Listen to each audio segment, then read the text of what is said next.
Alô, aqui é Vladimir do canal Umbanda e sua gente, trazendo semanalmente um novo vídeo. Essa semana o vídeo é sobre a história do espiritismo ou kardecismo. Para quem não sabe, o nome do Fawkes tem importância no movimento espírita mineiro e há inclusive uma editora com esse nome que vim a conhecer quando recebi de presente de um amigo espírita, o livro Exu, o Guardião do Karma. Hermance de La Jonchère do Fawkes nasceu em 1841, na cidade de Fontainebleau, França. Próxima a Paris, abrigava a residência oficial de Napoleão III e de outros nobres. O pai de Hermance, rico produtor de vinho e trigo, era um deles. A família do Fawkes residia num castelo medieval, herança de seus antepassados. Em 1853, a filha dos do Fawkes começou a apresentar inquietante desequilíbrio nervoso. Ia fazer premonições. Por causa desse problema, seu pai procurou o célebre médico Clever de Maldigne. Pelo relato do Sr. do Fawkes, o médico disse que Hermance parecia estar sofrendo de um novo distúrbio nervoso, que havia feito diversas vítimas na América e que, agora, estava chegando à Europa. As vítimas da doença entravam numa espécie de transe histérico e começavam a receber hipotéticas mensagens do além. O médico aconselhou o Sr. do Fawkes a trazer Hermance a seu consultório o mais rápido possível. Assim foi feito.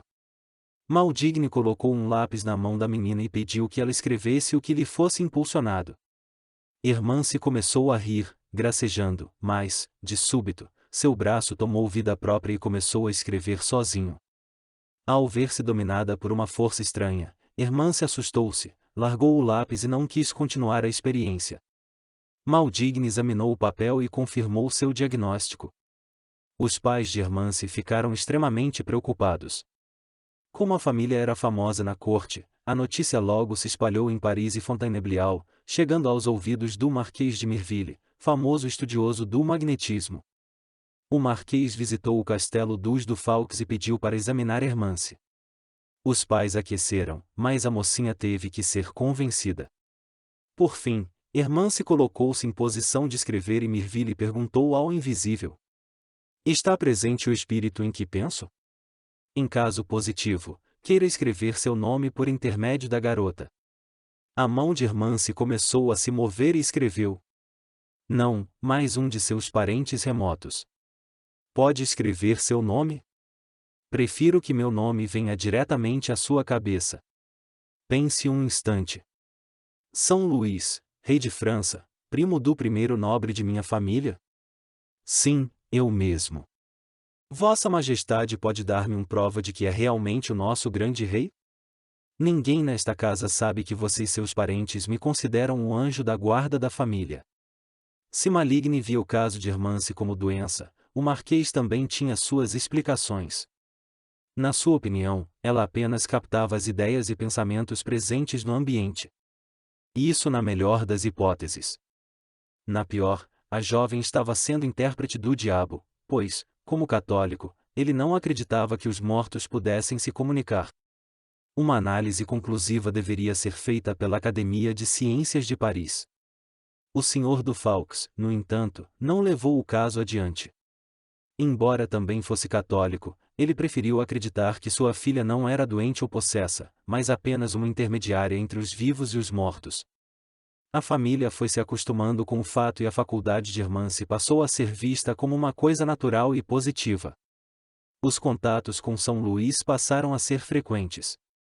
Sob seu influxo, ela escreveu a autobiografia póstuma do rei canonizado, intitulada A História de Luís IX, ditada por ele mesmo. Em 1854, esse texto foi publicado em livro, mas a censura do governo de Napoleão III proibiu a sua distribuição. Os censores acharam que algumas passagens podiam ser entendidas como críticas ao imperador e à Igreja. O posicionamento favorável dos do Fawkes ao neo-espiritualismo gerou retaliações. Numa confissão, Hermance recusou-se a negar sua crença nos espíritos, atribuindo suas mensagens a Satanás, e foi proibida de comungar. A imperatriz também esfriou seu relacionamento com a família. No entanto, Imperador Napoleão III ficou curioso e pediu para conhecer a senhorita do Fawkes. Ela foi recepcionada no palácio de Fontainebleau e recebeu uma mensagem de Napoleão Bonaparte para o sobrinho. A mensagem respondia a uma pergunta mental de Luís Napoleão e seu estilo correspondia exatamente ao de Bonaparte. Com o tempo, os espíritos também começaram a falar por Hermance. Em 1855, existiam os termos espírita, mediunidade, etc. O primeiro a ser distribuído e vendido foi E a História de Joana d'Arc, ditada por ela mesma, editora Melul, Paris. Segundo Canuto Abreu, a família do Fawkes conheceu Allan Kardec na noite do dia 18 de abril de 1857. O codificador teria dado uma pequena recepção em seu apartamento e os do Fawkes foram levados por Madame Planemaison, grande amiga do professor Lyonês. No final da reunião, Hermance recebeu uma belíssima mensagem de São Luís, que, a partir dali, tornaria-se uma espécie de supervisor espiritual dos trabalhos do mestre. Segundo o ex-rei, Hermance, assim como Kardec, era uma druideza reencarnada. Os laços entre os dois se estreitaram e ela se tornou a principal médium das reuniões domésticas do professor Rivail. No final de 1857, Kardec teve a ideia de publicar um periódico espírita e quis ouvir a opinião dos guias espirituais. Hermance foi a médium escolhida e, através dela, um espírito deu várias e ótimas orientações ao mestre de Lyon. O órgão ganhou em janeiro do ano seguinte. Como o apartamento de Allan Kardec ficou pequeno para o grande número de frequentadores da sua reunião, alguns dos participantes decidiram alugar um local maior. Para isso, porém, precisavam de uma autorização legal.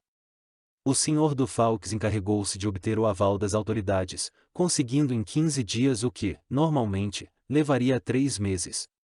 Conquistada a liberação, o codificador e seus discípulos fundaram a Sociedade Parisiense de Estudos Espíritas, em abril de 1858. Hermance foi uma das sócias fundadoras. Durante o ano de 1858, Hermance recebeu mais 2 autobiografias mediúnicas. Desta vez, os autores foram os reis franceses Luís XI e Carlos VIII. O codificador elogiou o trabalho da senhorita do Fawkes e transcreveu trechos das Confissões de Luís XI na Revista Espírita. Nesse mesmo ano, Kardec divulgou 3 mensagens psicografadas pela jovem sensitiva. Não temos notícia sobre a possível publicação das Memórias de Carlos VIII. Canuto Abreu revelou que Rivail a utilizou como médium na revisão da 2ª edição de O Livro dos Espíritos. Em 1859, Hermance não é mais citada como membro da SPE nas páginas do Mensário Kardeciano. Isso leva-nos a crer que ela teria saído da sociedade. Outro indício dessa suposição é que São Luís passou a se comunicar através de outros sensitivos, Sr. Rose, Sr. Colin, Sra. Custel e Srta. Waite. Não há, igualmente, registros da continuidade do seu trabalho em outros grupos. O que teria acontecido com Hermance? Teria casado e deixado a militância, como Ruth Jafet e as meninas Baldwin? Teria se desentendido com Kardec? Teria mudado da França? Teria desanimado com o espiritismo? São perguntas que só ela poderia responder. Seja como for, o codificador continuou a divulgar seu trabalho. Em 1860, ele noticiou a reedição de A História de Joana d'Arc ditada por ela mesma, pela livraria Lendoyen de Paris. Em 1861, enviou vários exemplares desse livro, junto com suas obras, para o editor francês Maurice Lachatre, que se encontrava exilado em Barcelona, Espanha. O objetivo era a divulgação do espiritismo em solo espanhol, porém, foram confiscados e queimados em praça pública pela Igreja Católica no famoso Auto de Fé de Barcelona. Aliás, esse evento consta na Filme Kardec de 2019. Como sempre digo, nosso canal Umbanda e sua gente tem um propósito educo-cultural.